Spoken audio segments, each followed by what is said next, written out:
ఎందుకో ఏమిటో ఎంతమందిలో ఉన్నా నాయదా నీ జతే కోరుతుందిగా.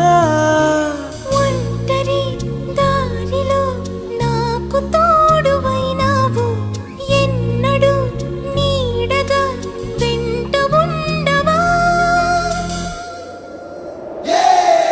అరే కలలే నిజమైనాయి, కనులే ఒకటై కలిపేస్తూ నీ చేయి అడుగే చింతయ్యి. మన స్నేహాలు సావాసాలు కలకాలాలకు కథ కావాలి.